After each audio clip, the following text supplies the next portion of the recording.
Speaker కోన రఘుపతి బాపట్లను అవినీతిమయంగా తయారు చేశారని TDP Bapatla అభ్యర్థి వేగేసిన నరేంద్ర వర్మ మండిపడ్డారు.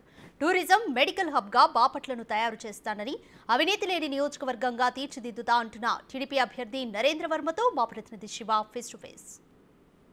తెలుగుదేశం పార్టీ బాపట్ల అభ్యర్థి వేగేసిన నరేంద్ర వర్మ ప్రస్తుతం అంతా ఉన్నారు. దాదాపుగా ఎన్నికల శంకరాన్ని పూరించారు. ప్రస్తుతం ఈరోజు బాపట్ల ప్రాంతానికి సంబంధించి అనేక గ్రామాల్లో ప్రచారించారు. ప్రస్తుతం ఆయన మనతో ఉన్నారు. అది చెప్పండి, ఉమ్మడి కూటమి అభ్యర్థిగా మీరు బరిలో ఉన్నారు, ఏ విధంగా ఉండబోతున్నారు? బాపట్ల నియోజకవర్గంలో తప్పకుండా గెలుస్తామని ధీమాను వ్యక్తం చేస్తున్నా.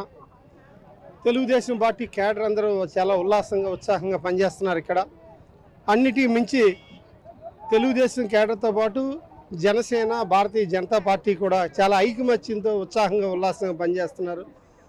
జన సైనికులు వాళ్ళ ప్రతిరోజు ప్రణాళికాబద్ధంగా పనిచేస్తున్నారు. ఎక్కడెక్కడ వాళ్ళని అందరినీ కలవటం, తెలుగుదేశం పార్టీ వైసీపీ అనేది సంబంధం లేకుండా ఎవరైతే ఓటర్లు ఉన్నారో వాళ్ళందరినీ జనసేన పార్టీ వాళ్ళు కూడా బాగా కలుస్తున్నారు. మా తెలుగుదేశం పార్టీ వ్యవస్థలో క్లస్టర్ యూనిట్లని బూత్లంటూ ఒక వ్యవస్థ ఉంది. ఆ వ్యవస్థలో మేము పనిచేస్తున్నాం. మార్పు కోసం ప్రజలందరూ ఎదురు చూస్తున్నారు. జగన్మోహన్ రెడ్డి గారు ప్రభుత్వంలో విసిగి వేసారిపోయిన ఈ ప్రజలు ఎప్పుడు ఎన్నికలు వస్తున్నాయి అని చూస్తున్నారు. మరీ పల్లెటూరులో అయితే చెత్తా చెదారం పేరుకుపోయి రోడ్లు తొడవకుండా మురుగు కాలువలతో సహా ఒక పార కూడా మట్టి తీయకుండా చాలా చండాలంగా, మంచి పల్లెటూరులు చాలా చండాలంగా తయారైపోయిన పరిస్థితి ఉంది. బాపట్ల విషయానికి వస్తే దోమల బెడద, సముద్ర కరాగు ప్రాంతాల్లో మంచినీళ్ళు లేని బెడద, అలాగే ఇక్కడ టూరిజంగా ముందుకెళ్లాల్సిన విషయాల్లో కూడా టూరిజంగా డెవలప్మెంట్ లేదు.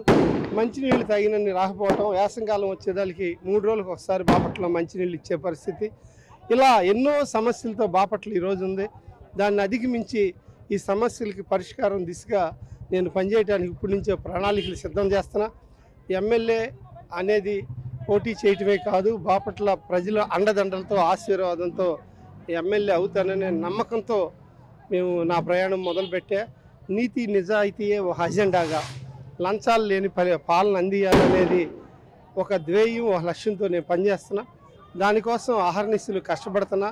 ఆ భగవంతుడు ఈ ప్రజలు అండదండలు మనో నిబ్బరాన్ని నాకు ఇచ్చి బాపట్లని మంచి బంగారు బాపట్ల అనుకోండి, యూటీ బాపట్ల అనుకోండి, ఇలా తయారు చేసే విధంగా నేను తీసుకెళ్లాలని, అటు వ్యవసాయదారులకు కానీ బయట నుంచి వచ్చే టూరిజం డెవలప్మెంట్లో టూరిస్టులకు కానీ బాపట్ల ఒక శాంతి బాపట్ల నేను అందించాలి.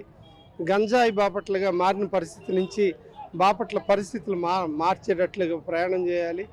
అక్కడ స్టవాటిపురం, ఇటు చుండూరుపల్లి, అటు వచ్చేసి మంతివారిపాలెం, ఇటు వచ్చి అల్లూరు, ఈ వైపు సముద్రం, ఇలా అన్ని ప్రాంతాలు మధ్యలో ఉన్న మా ఈ బాపట్ల ఎడ్యుకేషన్ హబ్గా మరింతగా అభివృద్ధి చేసే విధంగా కూడా ప్రయత్నం చేస్తున్నా.